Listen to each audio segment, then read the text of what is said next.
Yes, हमें भावनाओं पर गर्व होना चाहिए, लेकिन उन ताकतों से सावधान रहना चाहिए जो उनमें हेरफेर की कोशिश करती हैं। विराम। एक अजीब वीडियो या भाषण हमें घातक कदम उठाने के लिए प्रभावित न कर सके।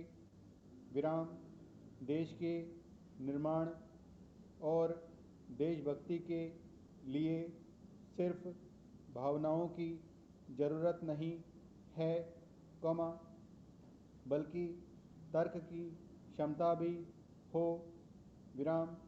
हमारे ग्रंथों ने सदियों पहले इस संतुलन की बात कही थी। विराम।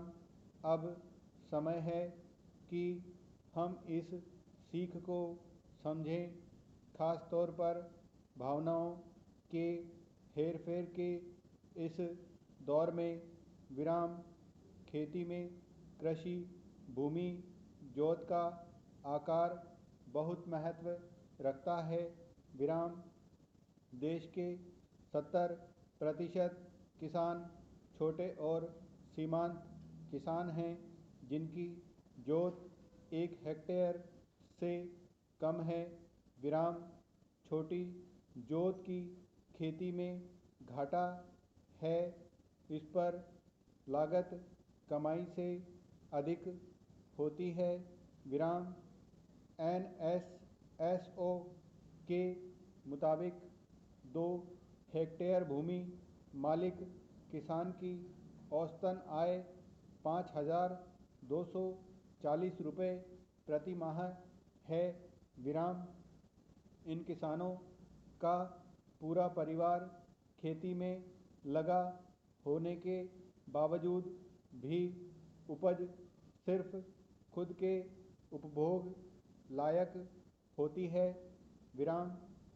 केंद्र के कृषि कानूनों से दूरगामी सुधार हो सकते हैं, पर छोटी जोत की खेती के साथ रोजगार का दूसरा विकल्प छोटे सीमांत किसानों और खेतीहर मजदूरों के लिए जरूरी है। विराम।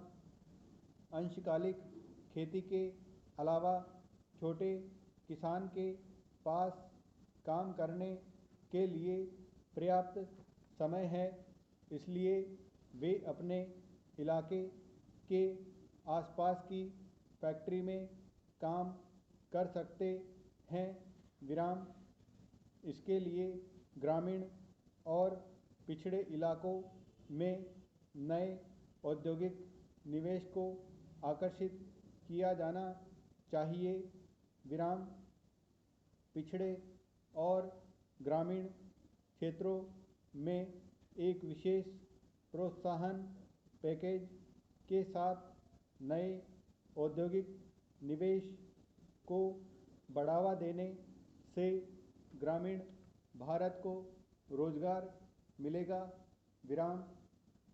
1991 में देश में आर्थिक उदारीकरण ने वैश्वीकरण और FDI का मार्ग प्रशस्त किया, लेकिन इस उदारीकरण के साथ ही ग्रामीण व पिछड़े इलाकों में औद्योगिक विकास को भी विराम लग गया।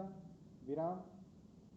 अर्थव्यवस्था के उदारीकरण से पहले केंद्र सरकार केवल ग्रामीण और पिछड़े क्षेत्रों में उद्योग को बढ़ावा देने के लिए सशर्त लाइसेंस और प्रोत्साहन पैकेज जारी करती थी। विराम।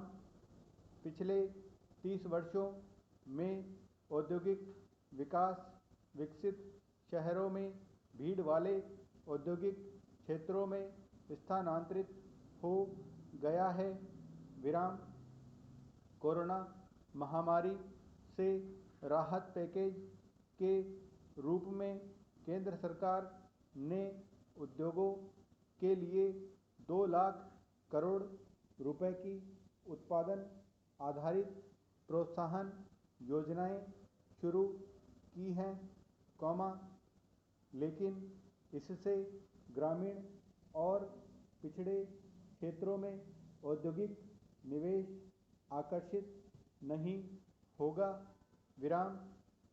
इससे पहले सरकार ने 30 केंद्रीय श्रम कानूनों को 4 कोड में कोडित किया है, लेकिन ग्रामीण और पिछड़े क्षेत्रों में औद्योगिक निवेश को आकर्षित करने के लिए ये नीतियां पर्याप्त नहीं है।